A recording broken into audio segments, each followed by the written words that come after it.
Herkese merhaba, ben Zeynep. Hobisever YouTube kanalıma hoş geldiniz. Bugün sizlere tığ işi kolay bebek battaniyesi ya da farklı birçok projenizde değerlendirebileceğiniz güzel bir örgü modeli anlatımı yapacağım. Bebek yelekleri, şal birçok alanda değerlendirilebilir. Şöyle arkasına da bakalım. Yapımı çok kolay. Tüm püf noktalarını ve detaylarını adım adım sizlere anlatacağım inşallah. Kullanmış olduğum ipler anti-peeling özelliğine sahip bebe yünleri. Dilediğiniz markaları tercih edebilirsiniz. Yine tığ numarası olarak 2,5 milim bir tığ kullanıyor olacağım. Dilerseniz kolay örgü modelimizin anlatımına başlayalım.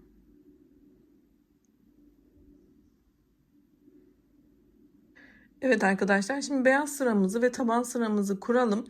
Beyaz kamerada çok gözükmediği için ben pembe ile başlayacağım, sizlere anlatım yapacağım. Şimdi bismillah diyelim ve başlayalım. Zincir yapımıyla başlıyoruz.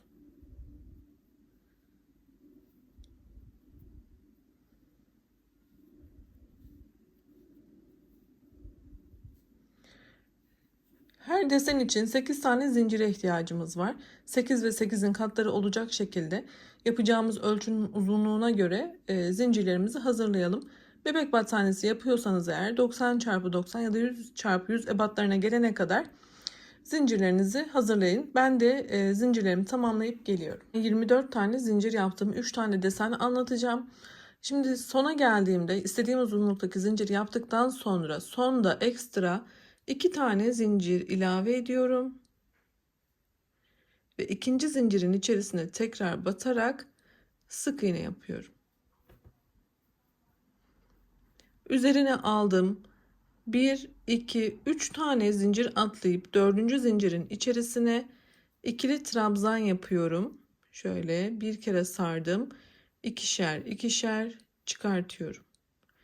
Toplamda aynı zincirin içerisine 8 tane ikili trabzan yapalım.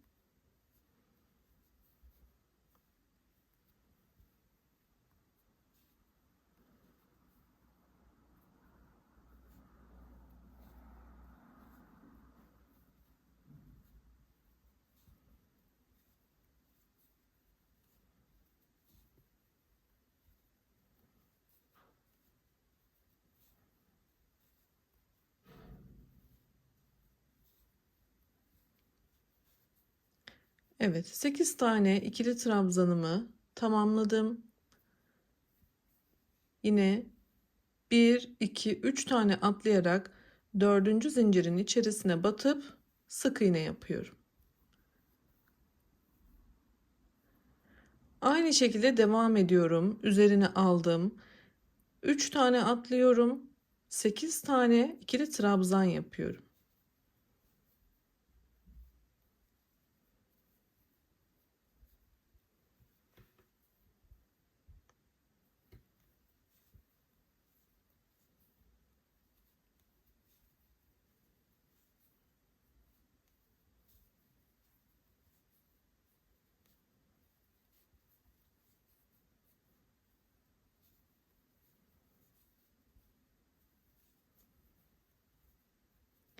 Sekiz tane olduktan sonra tekrar 4. zincirin içerisine sık iğne yapıyorum. Ve bu şekilde devam ediyorum zincirimin sonuna kadar. Şimdi ben son desenimi yapacağım arkadaşlar. 3 tane desen üzerinden anlatım yapacağım için sol kenarı da göstermiş oluyorum sizlere.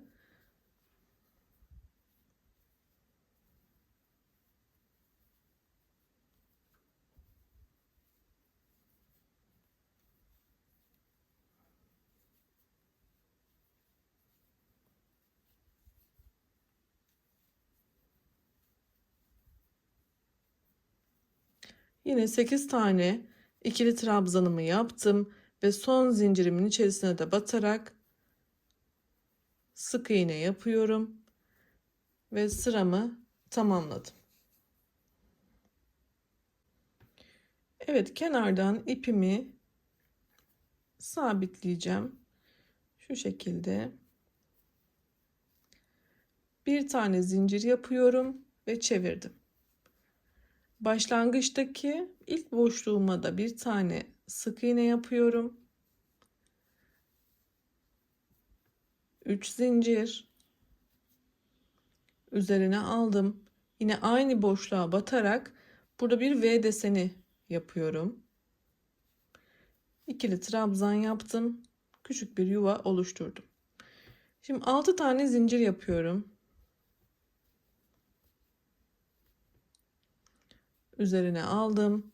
2 desen ortasındaki boşluğun içerisine V deseni yapıyorum.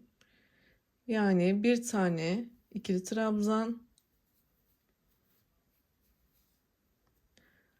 2 zincir, yine aynı yere ikili trabzan.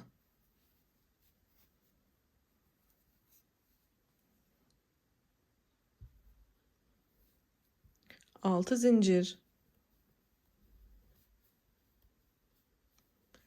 ve V deseni yapalım.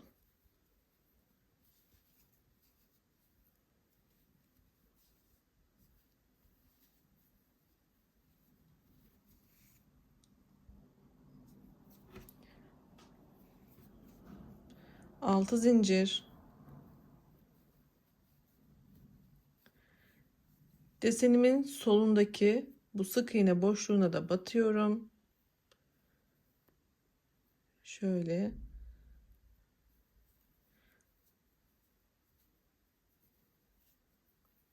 ikili trabzan, burada bir tane zincir,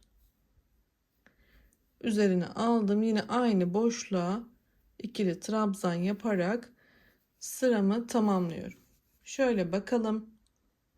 Sizler tüm desenlerinizin orta boşluklarına bu V desenlerini yapıp solda bu şekilde bitireceksiniz arkadaşlar. Başlangıçta ve sonda da desenlerimiz olacak. Hemen şöyle göstermek istiyorum.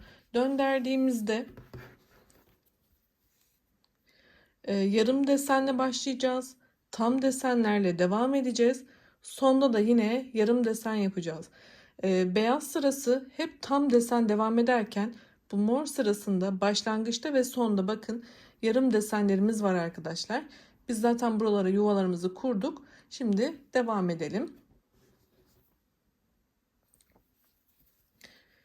3 tane zincir yapıyorum ve çevirdim. İlk boşluğumun içerisine 4 tane ikili trabzan yapıyorum. Yarım desen olduğu için.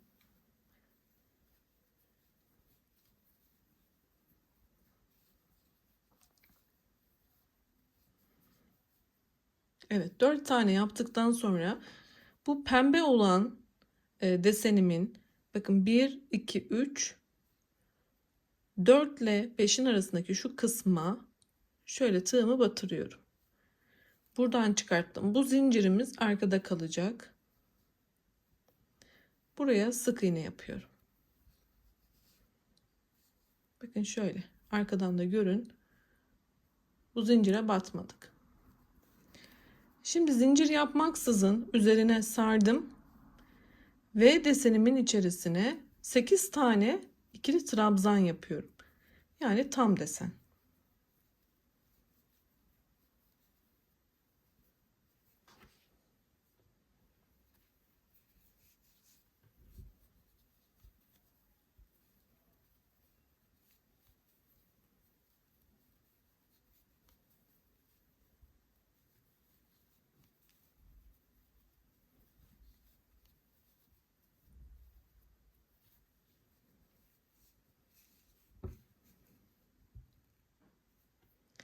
Yine bu desenimin tam orta boşluğundan, şu boşluktan bakın boşluktan batıyorum. Sık iğnemi yapıyorum. Devam ediyorum. Yine tam desen yapıyorum.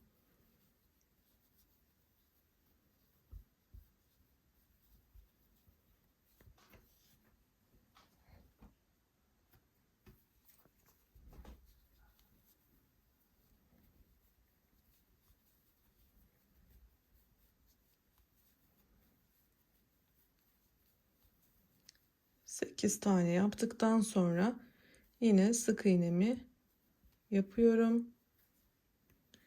Yine şöyle tutarak göstereceğim. Sol kenara geldiğimde yine sağ kenarda olduğu gibi yarım desen yaparak sıramı tamamlayacağım. Üzerine aldım. Buradaki boşluğun içerisine 4 tane ikili trabzan,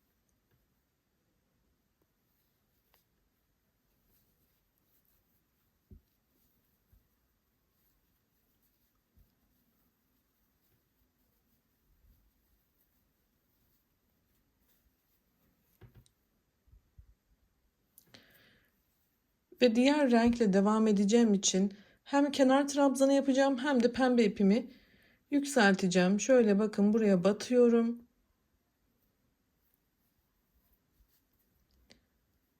Pembe ipimi de üste alıyorum.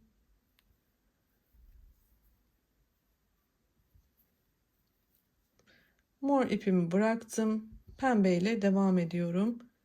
İçinden geçirdim. Şöyle bir zincir yapalım. Evet, şimdi devam edelim. Desenimizi çeviriyoruz ve başlangıçtaki boşluğumun içerisine bir tane sık iğne yapıyorum. Burada 3 tane zincir yapıyorum. Pembe olan desenim arada olacağı için ve tam desenle başlayacağım için bu noktaya V deseni yapıyorum. Başlangıçta sadece morda yarım desen yaparak başlıyoruz. Pembeyi her daim tam desen başlıyoruz arkadaşlar. Üzerine aldım, 3 tane zincirimi yapmıştım. Burada ikili trabzan, 2 zincir, yine ikili trabzan yaparak ilk V desenimi oluşturuyorum. Şimdi 6 zincir üzerine aldım. Yine diğer iki desenimin ortasına V deseni yapıyorum.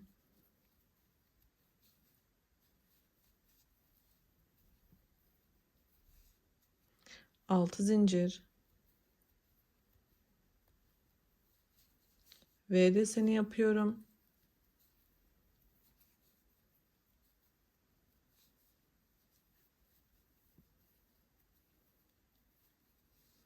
Ve sona geldiğimde 3 tane zincirle başlamıştık. 3 tane zincir yapıyorum ve buraya bir sık iğne yaparak sıramı tamamlıyorum. Şöyle bakalım. Yeni sıraya başlarken bir tane zincir yaptım, çevirdim. Başlangıçta hemen sık iğnemi yapıyorum. Üzerine aldım ve buraya yine tam desen yaparak sıramı başlatıyorum. Yani 8 tane ikili trabzan yapıyor olacağım.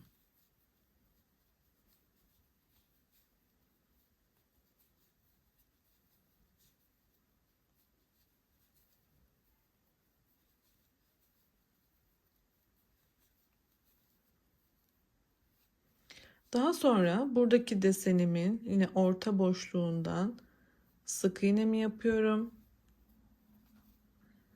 Ve yeni sıramı başlatmış oldum. Şimdi aynı şekilde devam ediyorum. Ve buraya geçişimi yaptım. Ve ben şu son kenara kadar yapayım arkadaşlar. Videomuz fazla uzamasın. Yine bitişi de sizlere göstereceğim. Şuraya kadar devam ediyorum. Sona kadar devam ettim. Sonda yine bu son kısmı sık iğnemi yaparken mor iple devam edeceğim için onu da yükseltiyorum. Pembe ipimi bıraktım.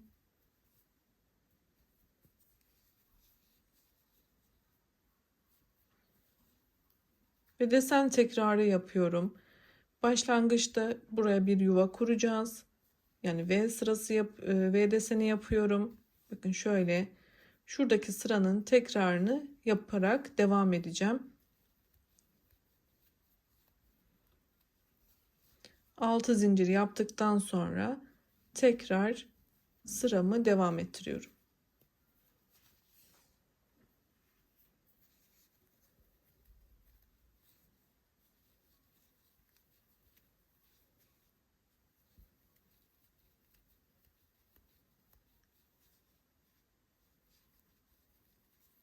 Desen kendini artık tekrar ediyor arkadaşlar.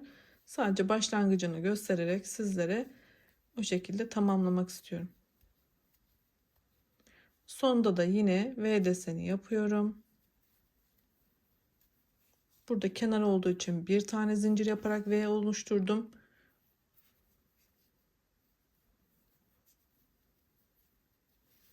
Hemen şöyle bakalım. Yine yarım desen yaparak sıramıza başlayalım.